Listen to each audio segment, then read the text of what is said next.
I want to thank the Walk TV, our network that carries us, as well as our affiliates all over the country, for having the courage and the integrity to carry this program. You must know by now that there are many media outlets, including the New York Times and some of the major cable and big networks like ABC, CBS, NBC, that refuse to carry certain true elements of Islam for fear, or because of corruption, or because of something. So I want to thank the people that are involved in helping us get this show out to over 100 stations around the country. I am blessed to be able to deliver this to you, and you are blessed to be able to learn things that you're probably not able to learn on too many other television shows in the entire country. Now, Muhammad said, if someone changes their religion, kill them. At one point, there were some people in Arabia who had defected. They had become Muslims, and then they reverted back after Muhammad's death. And let me read to you what happened and what they said about the burning. Some Zanadika were brought to Ali, and he burned them to death. The news of this event reached Ibn Abbas, who said, if I had been in his place, I would not have burnt them, as Allah's apostle forbade it, saying, do not punish anybody with Allah's punishment, fire. And then he said, I would have killed them, according to the statement of Allah's apostle, whoever changed his Islamic religion, then kill him. So there was a point after Muhammad died when most of the Arabian Peninsula went back to their other religions. They apostatized.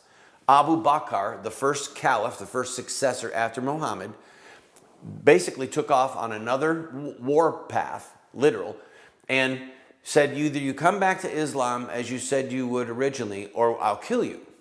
And they all had a second conversion, all right? They saw the light. And thus, the Arabian Peninsula was saved for Islam. Well, some of the people were killed because they changed their religion and they wouldn't come back. And they were burned by fire. They were burned alive. And so when the news was brought back to Ibn Abbas, he said, I would not have burnt them. Because I heard Muhammad say, don't burn anybody.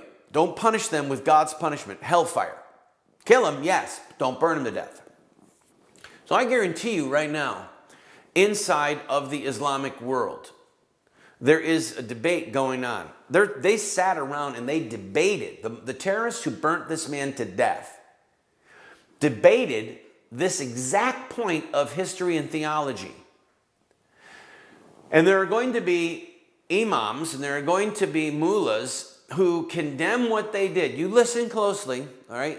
I wish I could speak Arabic fluently and could translate it accurately. But there are going to be editorials coming out that quote the words of Muhammad, don't burn apostates. Kill them, yes. Don't burn them. And remember, an apostate can be defined as somebody who helps the enemies of Islam. And inherent to Islam is what? Sharia law, right? And a caliphate. That means the office, like we have a president.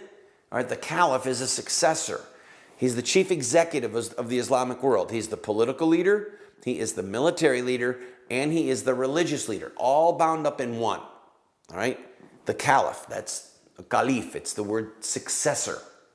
So if you oppose a successor, having one, which Muhammad wanted, and if you oppose Sharia law, which Muhammad wanted, based upon Muhammad's life and on his traditions, then you are an active apostate, even if you say you are a Muslim.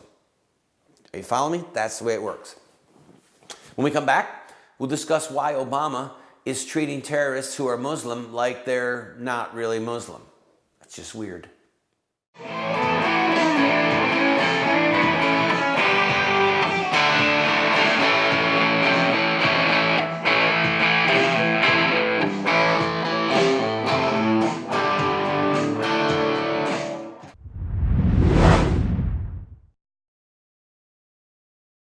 Do you want to get America out of the hands of wicked and unjust men and women who are destroying the republic before our eyes, and put leadership back into the hands of righteous men and women so that we don't die as a nation?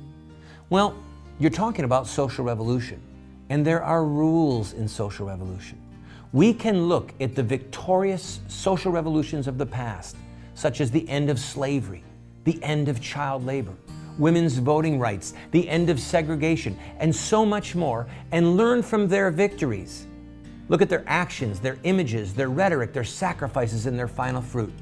We will send you this series that originally cost $129, 7 books for students, 1 teacher's guide, if you'll give a gift of any size and just pay for shipping and handling. Take advantage of it today.